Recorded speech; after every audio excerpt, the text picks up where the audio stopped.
Radhey Radhey. During the last 4 discourses on the topics of do we need God, why worship God, what is true happiness, and what is the nature of happiness, I explained the science of the pursuit of pleasure. That every individual soul in this world bound by Maya is seeking one thing alone through their every endeavor in life, and that is happiness. Now, this happiness that we as individuals desire is not limited. This is what we experience in life, is that it is only limited. It comes and it goes. It has a beginning, it has an end. But that experience is contrary to our very nature. Our nature is to aspire for and to desire and to seek that which is everlasting, ever increasing, and infinite. And whatever is infinite, it is not an attribute of this world. It is an attribute of the divine phenomena. So that everlasting happiness is synonymous with God. In other words, God is that everlasting happiness that we have eternally sought. And as individuals, being a part and parcel of God, we naturally seek that level of happiness in life. Now, with this understanding that we have eternally sought God directly or indirectly through our every action in our life, with this understanding, we are naturally left with a question. It sparks our curiosity. We wonder then, if God is who we have been seeking since eternity, how do we find God? Well, the obvious answer is knowledge. Knowledge. Just as with anything in this world, we first acquire knowledge before we experience whatever that object is that is associated with that specific knowledge. So we acquire knowledge. That is most important. Now, on the topic of knowledge, as a first step, I'd like to take up or address rather a topic, and that is spiritual knowledge. When we have questions like who is God and why am I here, we have to find an authoritative and dependable source to answer them. These subjects are beyond our intellect, and so on our own we can only speculate. Mercifully, God, who is the embodiment of mercifulness, God makes this knowledge available to us. And why wouldn't He? He has manifested this world solely for the purpose of giving us the chance to attain Him. Just as there is milk in the mother's breast before the birth of her child, similarly, before human civilization begins on earth, God produces knowledge in the form of the Vedas. We are not left to wander aimlessly, but can acquire correct spiritual knowledge from the Vedas and proceed on the path to divine attainment. We can proceed on the path of God realization. Now, the Vedas is not a book written by someone or a collection of speculations by different scholars. It is not like that. That is not the Vedas. The Vedas are Paurusheya, meaning they are produced by God, and Apaurusheya, not made by anyone. They're not made by any person or individual. Like God and we individuals, Just like God and ourselves as individuals, the Vedas are eternal. It is divine knowledge that resides eternally within God.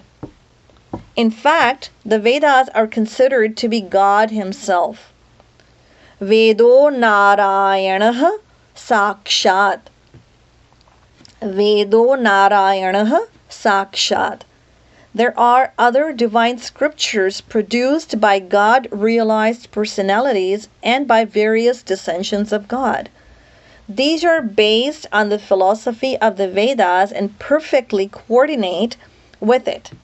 These scriptures further elucidate, complement, and clarify the teachings of the Vedas, and they include the Darshan Shastras, the Bhagavad Gita, the Puranas, including the Bhagavatam, the Mahabharata, and the Ramayana.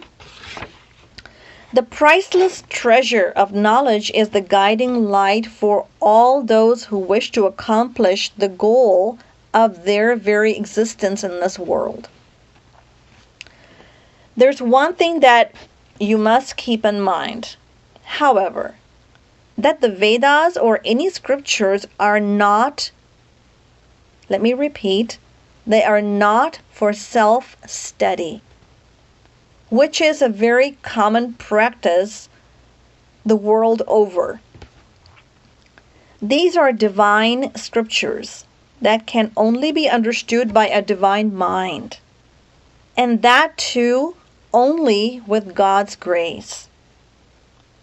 Even the creator of this planetary system, of this Brahmand, Brahma, was unable to understand the meaning of the Vedas initially.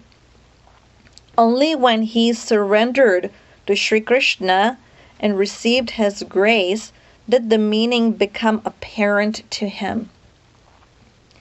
If you hope to correctly understand this vast philosophy, then you need the guidance of a God-realized personality. And as I mentioned earlier, just as we learn everything, we acquire knowledge first of anything in this world, but that knowledge comes through a specific source. So God is the source, or God is the source of divine knowledge. Just as we learn anything in this world, there is somebody that teaches us or bestows that knowledge upon us. In the same way, in the spiritual realm, we also need someone to bestow that knowledge upon us. Just like a professor in a college, a teacher in a school, even in kindergarten, a teacher there. So we acquire knowledge from a source. Somebody bestows it upon us. So in the spiritual realm, for that matter, this knowledge comes from a God-realized saint. We need the guidance of a God-realized saint. Guru binu hoi ki gyan. In the Ramayana, it says that without the guidance of a genuine God-realized personality, we cannot expect to acquire authentic knowledge. And beyond that, any attempt otherwise will just increase our confusion. Shruti Puran bahu kahe upai, chhute na adhika adhika arujhai.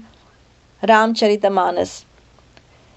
If we attempt to understand the knowledge that is within the scriptures on the strength of our own intellect, what will happen is that we will become further entangled.